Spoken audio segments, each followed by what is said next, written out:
This is the Knowledge Graph Insights podcast, episode number 1. I'm really happy to launch this new podcast with a conversation with François Scharffe and Thomas Deeley, the founders of the Knowledge Graph Conference. Their annual gathering in New York City attracts Knowledge Graph practitioners, researchers, and vendors from around the world for a full week of workshops, presentations, and tech demos. To further advance their democratization of knowledge graphs, they're also launching new educational offerings. Welcome to the Knowledge Graph Insights podcast, where experts on knowledge graphs and the semantic web share their wisdom with the digital and business communities. Our mission is to demystify and democratize knowledge graph technology and practices to make the benefits of knowledge graphs and semantic technology accessible to all. And now, here's your host, Larry Swanson. Hi, everyone. Welcome to episode number 1 of the Knowledge Graph Insights podcast. I am really delighted today to welcome to the show François Scharffe and Thomas Deeley. They're the co-founders of the Knowledge Graph Conference. François is an independent consultant and an entrepreneur. He's also got an academic position he's on leave from right now. Thomas manages a community manager for Box, a content sharing cloud application. So welcome, folks. François, do you want to tell the folks a little bit more about what you're up to these days? Sure. Hey, Larry. Thank you for the invitation. Very glad to be here. Such an honor. First episode of what will be another, 8 years long running podcast. Hopefully, So very cool. Thanks. I'm up to a number of projects. I'm kind of emerging of. Parenting season with 2 small kids, and I'm looking at different opportunities, always around AI and knowledge engineering, neurosymbolic AI, and I'm in that context. I'm looking at different topics and domains. I won't go into the details into the projects, but I look at things like agriculture, climate. I look at education very strongly, and I think we're going to talk about this more today. And I also look at personal knowledge graphs. We published a book last year on that topic, and that's I think that's an interesting space there. There's a lot that we could do with that. Cool, thanks. And Thomas, what are you up to these days? So also thanks, Larry, for hosting us for your first in this series. I expect it'll be the first of many. So my day job, I work at Box, where I'm community manager. Your Box is a SaaS application which makes it easy for people to securely share content internally and externally. And it's interesting times right now with AI. Generative AI and Box it has some interesting propositions in that space. And then my passion project is obviously KGC, and this year we were excited to get some NSF funding to build the community around knowledge graphs, around education and community. So that's also something that I'm really excited about. Well, that's right. Well, let's talk, there's a nice little bundle of stuff to talk about there. I want to talk first about the founding of KGC, because that's kind of where all this fun stuff starts.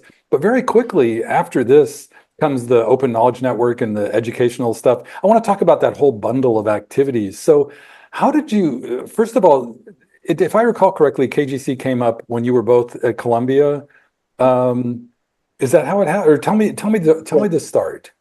Yeah, so we were both working at Columbia University, and I was building out an executive education program and looking for faculty to come up with ideas. And I connected with François, and he had the idea of he felt there's been a lot of academic conferences on this domain and doing something very industry focused.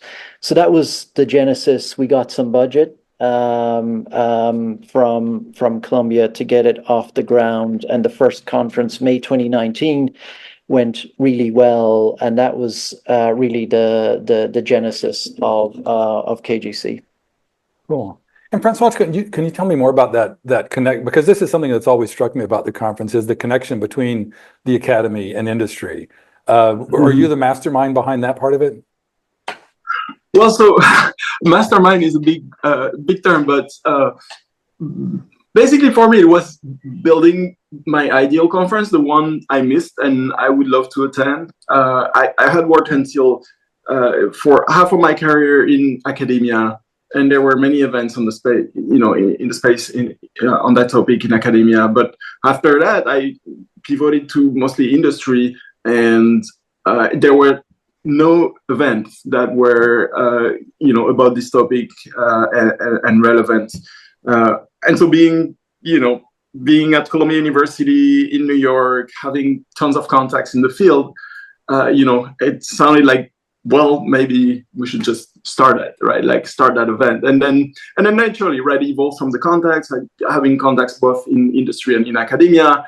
We could reach and invite speakers, and that there's that flair. So over time, we've evolved it more towards the industry side, but indeed we have a lot. A lot of our community also has a lot of academics in it. I think bridging the gap is very important. There are a bunch of things that are important and that were the goals, like the original goals, right? Like one is really originally the real one was say, hey, knowledge graphs are not an academic topic, right?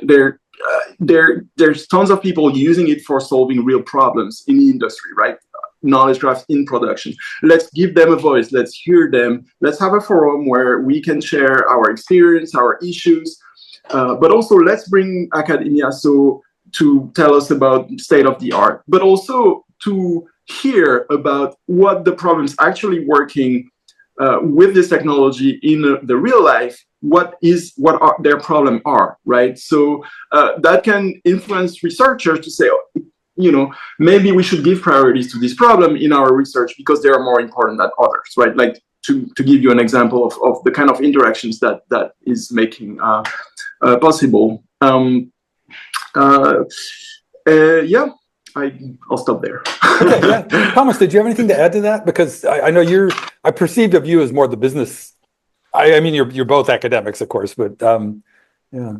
I think this is a fascinating space. It's arguably one of the most interesting spaces in technology, and particularly generative AI is propelling this field forward. I think the goal was to bring an industry lens to a really interesting space, democratize it, raise awareness. So our mission, we had a tagline at the conference this year, is where leaders create the future of knowledge together. So like our mission is really to broaden awareness of this niche topic. And why is it still niche, right? So make it easier for people to learn through education, and connect them with peers and leaders in the space, people like yourself and others, so they can be somewhat inspired, and make it easy for people to dip their toe in the water, and that will ultimately drive more awareness or adoption, because the necessity for this technology is becoming even more critical with the emergence of AI and a lot of risks that are coming with that, and do it in like a bottom-up, like community-driven way, where it's welcoming to the newcomers. We're recognizing people who've been contributing to the space over years. We're creating a platform for people who are interested to teach and who have something to say. And it's evolved from a 2-day event into a week-long event, as you know yourself, over the course of the years. Yeah, the program itself kind of exemplifies what you talk about democratization and education. It's I think the last few years anyway, it's been 2 days of workshops and master classes, 2 days of programming, and then a day of demos, which is really great. But I'm really curious about, and so there's a really strong, those 2 full days of education at the start of it. But there's also the Open Knowledge Network. I'm not 100% clear on the relationship there that came along, and I know the NSF has funded it, and the National Science Foundation has given it some funding. Can you talk a little bit about the OKN and just maybe just education in general around knowledge graphs? So as we said, we're both, Thomas and I have an academic anchor at some point in our career, back and forth for me, And so education is dear to us, right? So I'm a professor. I'm teaching, but there are issues with the traditional educational model. We also recognize that.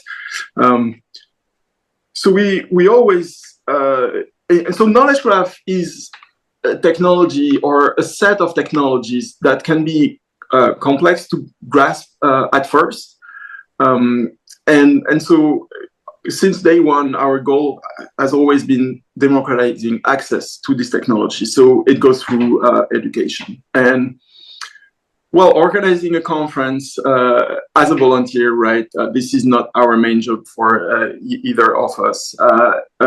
It is requiring a lot of time and energy, and we never had the time and energy to go beyond the organization of the conference. Until finally, it was still over the years was always a topic. We tried different things, but never managed to really bring something to life until last year we got a grant from the NSF that brought some funding that is now allowing us to really become serious on that topic of education. Yeah. So we're having two main. So this is part of the National Science Foundation. The National Science Foundation has this program called the Proto Open Knowledge Network Program, which is funding a dozen of projects that are in 3 different themes. The main theme, which has over 10 projects, is theme 1 is about building knowledge graphs in different domains. So there will be education, homelessness, social justice, climate, wildlife preservation. So a number of topics like that. But also there's supply chain, right? So more industrial topics as well. So each of these projects is building a knowledge graph on this project. Then there are 2 platform projects, team 2, that are building platforms to host and combine this knowledge graph into a large open knowledge network. And then there's one theme 3 project, which we are part of, called Educate, which is about education around knowledge graphs, right? So how to make the link between, and this is really our role in that project, to make the link between this project, which are mainly academic and government agencies led, and the general public and the industry. So how to make sure that these are known first and then used, and then how to educate people around this technology, how to bring training around these technologies to the wider public. So that's our mission, and concretely this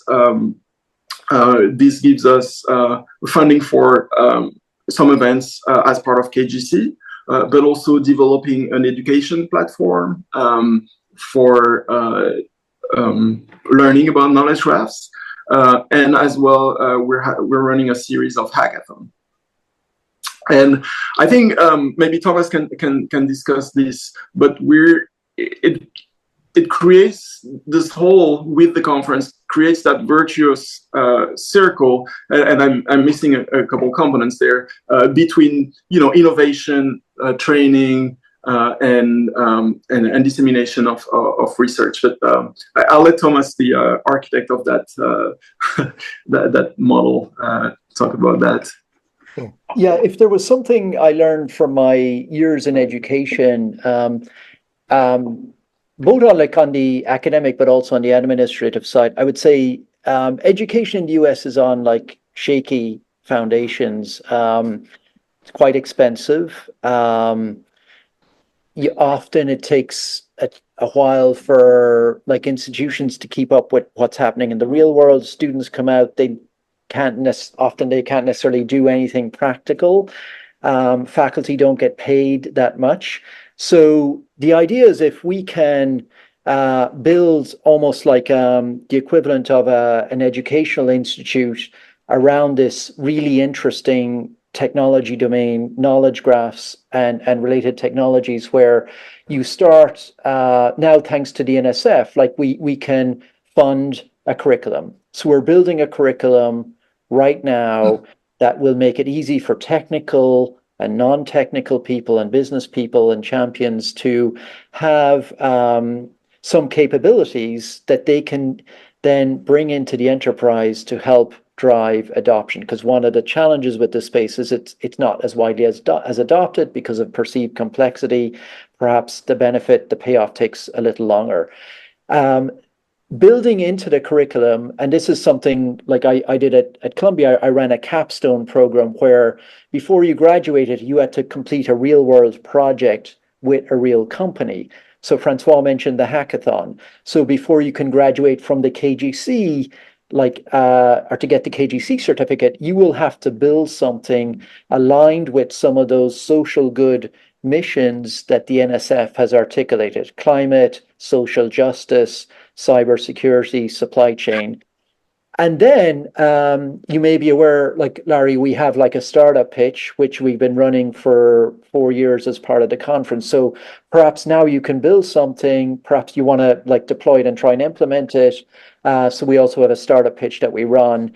And then the centerpiece of all that is the conference and the Lifetime Achievement Award, and making it like all the way from beginner learner to someone who's inspired others, like that, completing that full circle around this like niche space. And we think that's something that can help elevate and increase awareness and advance adoption. Yeah. We're not going to have time to complete that circle in this short conversation today, but I wonder if we could get just like a quick overview. You both alluded to, I mean, this is such a powerful technology, many obvious benefits to us anyway. But if you could, like, if you were just trapped in the elevator with the CEO of a company that could obviously benefit from a knowledge graph technology, could one or both of you kind of make your pitch? And maybe, and actually, that's always the wrong way to do it. You don't pitch the technology. You find out what their problems are and help them solve it. So I guess maybe let me rephrase that and ask, what kind of business problems can a knowledge graph stack of technology help? The question is, what kind of investment do you do in data management, right? Like how ready is your enterprise to use data for machine learning and AI, right? Like, and the answer will be, oh, we bought a data governance platform, or we implemented a data warehouse.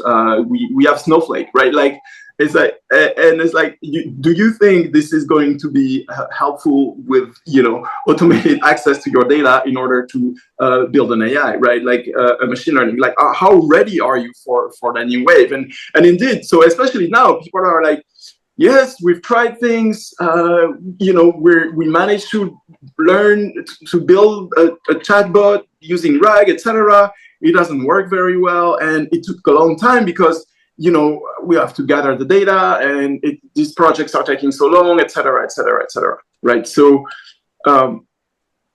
this is a longer term effort. Yes, you need to put effort in having your books sorted in your library, right? And maintain that organized, that structured way to access your knowledge, right? Like librarians and knowledge graphs have roots in that as well, right? In that domain, that library domain as well, right? Like you have catalogs, you know where the books are, they're organized, they're referenced, and when you need something, you have a system that is maybe a little complex and need to be maintained in order to very quickly be able to identify where is the things you need, right? So, and we can take that analogy and take it to enterprise data right away. It takes time, right? It's not just, hey, read the book and throw it on the pile with the rest. No, you have to take the time and the effort to classify, to connect. And it goes, if I may, now I'm pushing it a little bit, hopefully it will still be understandable, but you also go inside the books, right? It's not just the classification of the book topic, but you go inside and you link every idea in the book, right, together to form that connected knowledge, which is no more in the minds of the reader, but it's also explicit and accessible. I love that, the idea of like just backing a dump truck up to an institution, dump a pile of books, and then you're like, okay, we got to organize this, understand what's in there. Thomas, do you have anything to add to that? Like, how would you articulate the benefits of and the capabilities of knowledge graph technology? Yeah, and I think that, this will be one of the first things we'll have in our curriculum, actually, because we've seen various definitions. Different people have like different ways of positioning it. And I think to explain it fully, like you have to be able to simplify it. So there's a few ways that like I usually start with like a smarter database, right? Like, so why is it smarter? Relationships are a first class citizen. Why does that matter? Like you can you get more context in your answers. And then I also try and articulate it to like a use case that relates to the common person. So if you're using, let's say, Apple Siri, and like how does it have context and understand what you're asking to give you an answer that somewhat might make sense. Obviously there's AI models there, but like underneath, like there's a knowledge graph, like powering like the infrastructure behind these tools. So making it relatable to the lay person, and then in the enterprise, like the use cases are many, like and often they might be the more complex use cases, which are becoming more important because AI is raising the bar for what like should differentiate a company in terms of projects they're working on, and whether that's understanding the collective intelligence of your organization by creating a social graph of all your experts across all your offices throughout the world. Like how powerful is that? And that's just one of many. There's like fraud detection, where you need to link often like disparate data sets. You need to understand the concept of entities, and was this Larry Swanson, like Utrecht or Seattle, like so, and those are the areas where knowledge graphs play very well. And I think, as Francois mentioned, it is a little bit of like a pay it forward. Like you have to like be more ambitious about the problem you're trying to solve, and then like focus on putting in the effort up front to organize yourself to get those results. Mm-hmm. And as you're talking, you're reminding me of like it seems like a good time because there's been a lot of attention. Every enterprise in the world is just awash in data these days, and there's been data lakes and data warehouses and data meshes and all these metaphorical, architectures and procedures for dealing with that. And it sounds like, from what you're both saying, that knowledge graphs have that ability to organize the pile of books and to help you understand the collective intelligence of your organization. Is that unique to knowledge graphs, or could you do this other ways? So I would. Sorry, go ahead. Go ahead, Thomas. I would say probably yes, but like I would say knowledge graphs are arguably one of the most powerful and effective and efficient ways of doing this. Like a great talk at our conference last year was Denis Vrindisic. He talked about the efficiency of like querying these data sets using knowledge graphs versus these models which are consuming massive amounts of compute for very basic queries. So I think it's the most powerful and arguably the most efficient way of solving these problems. Mm-hmm. Francois, you were going to say something? No, nothing much to add. I mean, you mentioned this concept of data fabric and data mesh. I think knowledge graphs are a way to implement some of these concepts, right? So it's more like a practical way to implement of these concepts. It's more technical and pragmatic, I would say. Yeah. No, I know I almost hesitate to raise this because it's the surest way to like kill these conversations around knowledge graphs. But I think the power of it is just the way they're built. It's like you have an ontological understanding of an organization, like what you know, and can associate individual data things with that knowledge. That just seems more powerful than like, schemas that identify, traditional relational databases or things like that. I guess without going into too much of the technical details, is it that, and maybe Thomas, maybe to ask you to follow up on that ability to understand the collective intelligence of an enterprise. That sounds like something that knowledge graphs might be uniquely suited to. Yes, because you have to.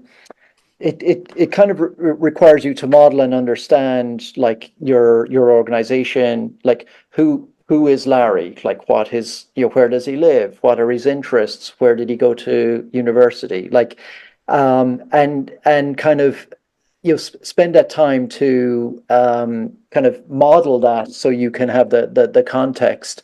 And it's very difficult to do that in another way, and it's almost impossible to do it efficiently.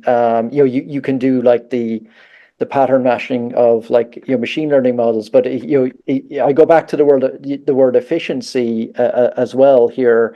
And Denny's talk last year where he spoke about like the level of compute to get the same answer using a knowledge graph was a tiny fraction of what like other methods being used. So that's I would say there's only certain they come to their fore around certain types of queries and challenges which are like more complex to figure out. Mm-hmm. And I think an even greater advantage of knowledge graphs compared to Gen AI and large language model is that they have crisp reasoning. They do not make up data. When you ask a question, if you get an answer, the answer is correct, right? If you get an answer, because maybe you won't get an answer if the data is not there, right? When you use an LLM, as we know, there's always an answer, but if there's no answer, the answer will be there, but incorrect, right? Hallucinated, and so that's, I think, a very important aspect, and we're seeing a lot of backlash against AI, where companies that have been putting consumer products, AI products out there are backtracking because people quickly see that this is a scam. Basically, it doesn't work. It doesn't give you good answers. It's not reliable, right? And so then your product, your brand, and your products become associated to a scam, and that's hard to get rid of, right? Like, so knowledge graphs are the thing that make your system reliable, right? Like, this is a reliable set of technologies, and not saying that is one or the other. The sweet spot will come from a combination of having. So that was a topic that was heavily discussed at this KGC, right? And what kind of emerges out of this is that there's interaction in both directions, right? So now, as we mentioned several times during these discussions, knowledge graphs are technologies that are complex to put in place. They require a lot of engineering effort, but the good news is that Gen AI, large language models, are accelerating that process. They're making it easier. They automate a lot of the tasks. They allow to hide a lot of the complexity. And I can take an example. If you take RDF knowledge graph or want to model an OWL ontology, you will have to get into those languages have a maybe somewhat of a complex syntax for the newcomer.